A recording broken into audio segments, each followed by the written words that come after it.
Charles Jeffrey, welcome to your SHOWstudio in Fashion interview. Thank you very much. Pleasure to be here.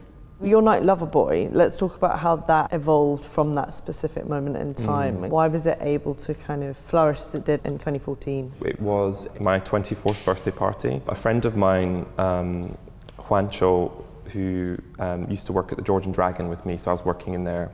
He had a night on the 1st of August, which is my birthday, and I share the same birthday as Yves Saint Laurent, which I'm quite proud of. He had a night and he was complaining to me. He's like, "Oh, I've not got anything on for it. I haven't booked any DJs. I'm freaking out." And I was like, "Oh, it's my birthday." And he was like, "Well, why don't you just take the night and then you can just make it your party?" So I was just really excited. I'd always wanted to DJ and start DJing.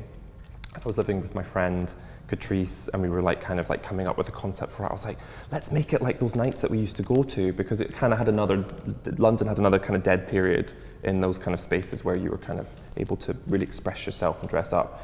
So we were like, let's make it a bit like this. And I think we had just watched the film Party Monster, and we were kind of like, loved this idea of kind of making like a kind of like clubby New York sort of feeling. And my friend Jack Appleyard decided to make some kissing booths for it. So with this whole idea of like kind of dating and like kind of mixing, I was like, oh, let's put posters around St. Martin's. And then Catrice was like, what are you going to call it? And I was like, I don't know, like Loverboy? Because I was just listening to the Love Below album by Andre 3000. And I think I was really into that idea of like romance and rose petals and sort of like, you know, Lotharios. And so I was like, oh, let's call it Loverboy. Like, okay, let's call it Charles Jeffrey's Loverboy.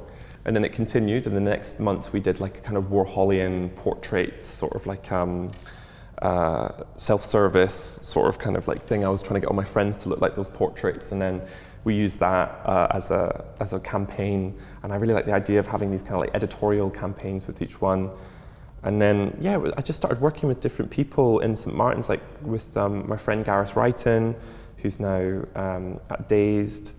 And then we were shooting Ib Kamara, because Ib Kamara was on FCP, and then, you know, like Matty Bovan, Alex Kessler at Vogue, you know, these were all people, they were just all uni together, and then we were just all photographing each other, and then it became a thing where people were like, oh, I want to be a model in Loverboy posters, and it just grew and grew and grew. And then at the end of every night, after I paid to everybody, it was like, here's, you know, £800, here's £1,000, here's £1,500, and then I was able to pay my rent with my money for being creative. And I did it for 1 year, from 2014 to 2015, and by that point I'd finished my master's, and my tutor Fabio, he took over from Louise, he saw all of my work that I'd done on the MA. I brought all the club posters, all of the Instax photos that I'd taken of the people at the club, and then I put it next to my MA collection, which was like my splash painted denim jeans, kind of like a hodgepodge knitwear, big red coat. And then there was a colour palette adherence, and he was like, where did all this work come from? And I was like, oh, it's just what I did on the side. And he was like, you've built a universe under my nose, and these two things kind of coincide together. And then that's how I met Lulu Kennedy. She came to the exhibition, and then the kind of rest is history, as they say. Can you talk to us a bit about that decision to kind of, okay, I'm going to do a brand and I'm going to show at Fashion Week? What was that process like with Lulu, and how you approach those fashionista collections? Well, I famously said no the first time she asked me if I wanted to do Fashionista, and it was because I just didn't have any money, you know. I just was kind of really tired after the MA, like most of the students are when they finish. And, you know, the club night was thriving, and I remember my tutors sort of saying to me, you know, because I wasn't great at the making side of things, and I was able to kind of cultivate a collection through my styling process, but I think my tutors, or one or two of them, were sort of like not convinced that I could get a job as a designer traditionally, like in a house. So I wasn't really encouraged to do that, and they had seen that I was doing my club night. It was like, why don't you just do something like this? Or someone told me to do something like Bless, you know, the company Bless, that do those kind of weird objects. So I was sort of like, oh, I guess this is not what I'm going to do. I'm going to just go down this route, or be a stylist, you know. So Lulu, when she asked me, I said no. I was like, I think I'm just going to give it a year. I just need to think about things. And then Natasha, who worked with Lulu, messaged me a week later and said, you know, you can just do your club night. We want your club night in Fashion East to showcase that. So I was asked to do a showcasing of that in the ICA.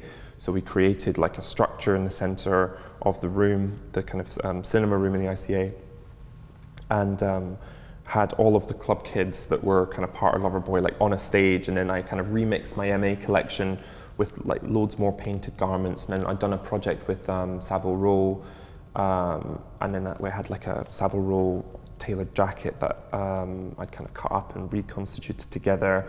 Then we had this kind of cashmere jacket, and then these like shorts, and then Joshie Beattie, who I'm still teaching with at St Martin's, made me all these kind of like higgledy-piggledy kind of cardigans. And the clever thing about what Fashionista did by doing that is that it just anchored and showcased a moment at that time, which was really fragrant. You know, there was all these other little nights that orbited Loverboy that was happening, and it was all these kids that, it was queer, it was a very specific kind of look, you know, it was borrowing, yes, from lots of different spaces, and that look kind of, you could kind of take people from the 80s and put them into Loverboy and say, yeah, that works, and swap them around and it works. But then there was a different energy. You know, it was also recorded in a different way, it was photographed in a different way, which with more clarity, which I guess gives ultimately anchors it in a very different way to something from the 80s. People are like, oh, I've seen that before, and it's like, well, no, you haven't. You've never seen it photographed like this. You've never seen it on those types of people. You've not seen this kind of new iteration of gender identity, which was starting to bloom. You know, the idea of gender as a spectrum had never really been discussed before. Only in kind of academic texts or gender discussions, you know, it was never really put into the mainstream. And it was interesting that kind of was projected onto me as a sort of identity. And I'd never really ever thought about it. It was not my intention. You know, it was like Loverboy is like, it's like a gay night, and gay for me was like, you know, gay, lesbian, trans, whatever, but it was never, it was just, everyone was just kind of fluid, you know. I kind of hate that word, but it's sort of like, it was just a thing, and everyone was like, it's queer, you are a queer designer, you're a queer club kid aficionado, and I was like, am I? I thought I was just me. But then that's kind of the game that you play. You start kind of going in, you do this dance when you start getting kind of taken on board, and I was happy to sort of take on that chalice. But it was interesting because there were some people that wanted to be puritanical about that. So I had a lot of criticism about the term queer. So a couple of people who weren't happy that that was a label that was put onto me. You know, how can you be capitalizing from a queer proposal? Queer is about going against capitalism. It doesn't make any sense. You know, that's kind of the theory behind it.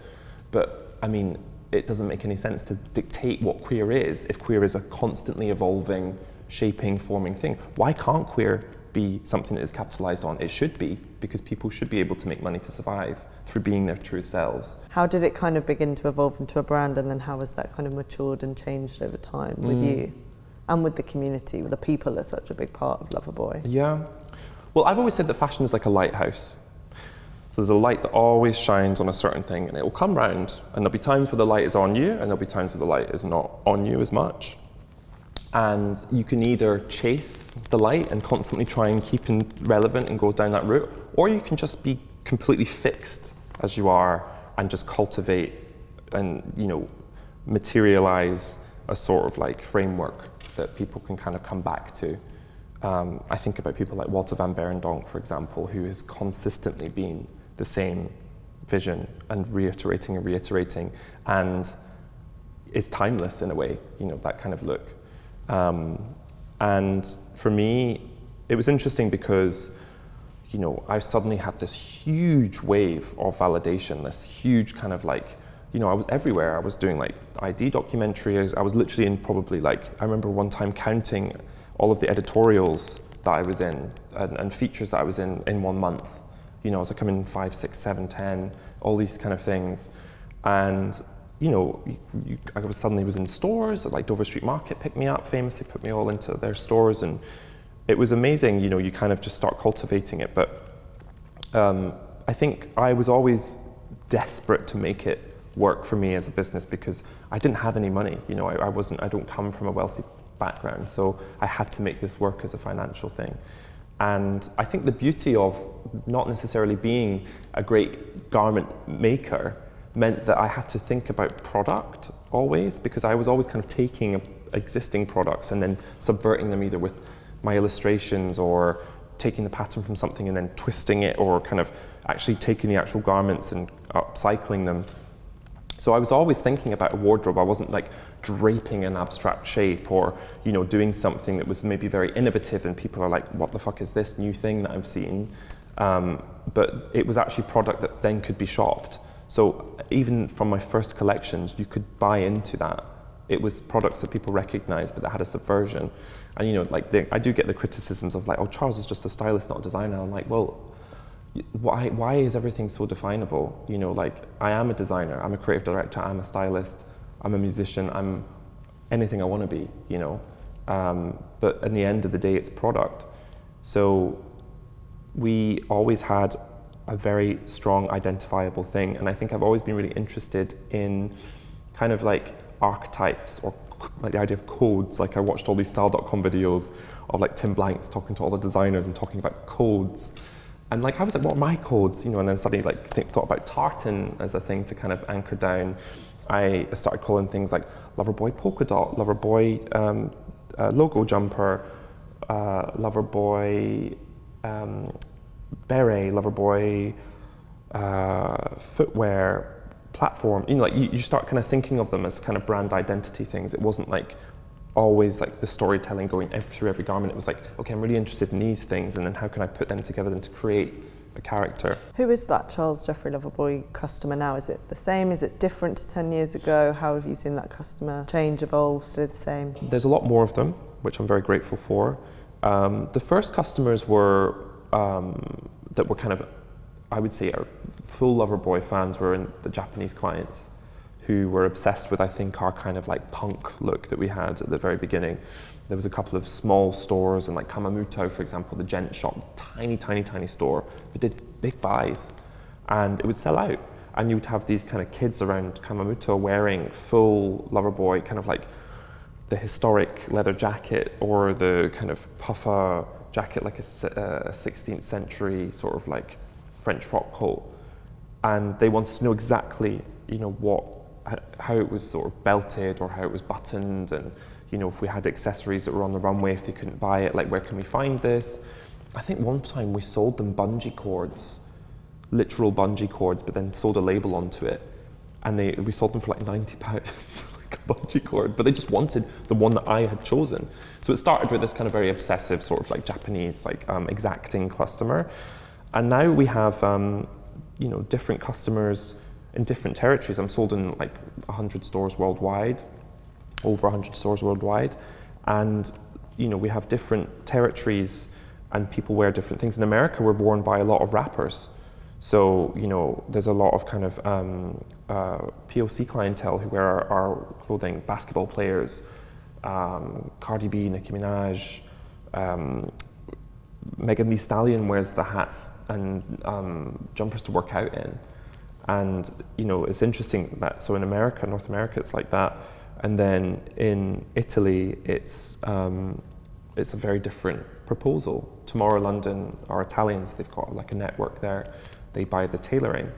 And in the UK, you know, it's kind of a lot more kind of the proposal of like what it looks like on the runway. At the moment you're working on your 10-year retrospective exhibition at Somerset House, which is kind of a nice, almost coming back home because you were a resident at their studios early on in your career. Was a retrospective exhibition at Somerset House ever on the cards? No, you know, I never thought that this would be something that I would be doing, and it's you know, it's quite a big feat. You know, I'm very proud of everybody that we've managed to kind of get to this stage, and it was so nice to just kind of like copy and paste the articles that came out around the launch and just send it to all my family members, and I'm like, I've got a retrospective that I'm doing, you know. And, you know, I've seen other designers when they've kind of had their little 10-year moment, and it's maybe like a toast at a fashion show or something really spectacular. But I think, you know, what we've kind of covered today is sort of illustrated that Loverboy is not just about the clothes, it's not just about the fashion show. It said a lot of things in lots of different territories over the years, and it was really important for me to show where we came from the beginning to where we are now, because I think a lot of people from all walks of life can see themselves in that process. Like, I'm very proud of the fact that I didn't come from a lot of money. I wasn't given a silver spoon. I started from absolutely nothing, and I've built up, you know, a multi-million turnover company, and I'm wanting to show kids who are from a similar background to me that you can also do it. It's different, don't get me wrong, it's a different environment that we live in now. Hopefully with the Labour government things will change, but it is doable. I mean, you can do anything. I think for me, being able to reflect on all of these 10 years and look at my process and see how that's changed has been also very important for me to think about where to take the next 10 years, because ultimately, you know, we're going through another Gulf Stream of growth. We've got a hero product, we've got a clientele, we've got a good infrastructure, a good team, and you know, it's very clear to me what we've done and where we've kind of come from. But the scary thing now is like, what's the next 10 years? Because there is that kind of like 10-year mark with the London brands, and there's a responsibility for me to do the right thing and to do the right thing at the right time to spark us into the next periphery. That's what fashion wants from us. You know, that's what the industry wants. They want something unexpected, something that they don't want, something that they don't expect. And, you know, as I said, I've got a lot of people in the room. There's a lot of convincing to do. And I'm currently working on my Autumn/Winter 25 creative direction. I've changed it like 5 times. So I'm like trying to think about all of these things. And thinking about the last 10 years, you know, my show that I do in June is going to be like a full stop. And I need to think about the next direction. So, but it's exciting. You know, it's exciting to think about that.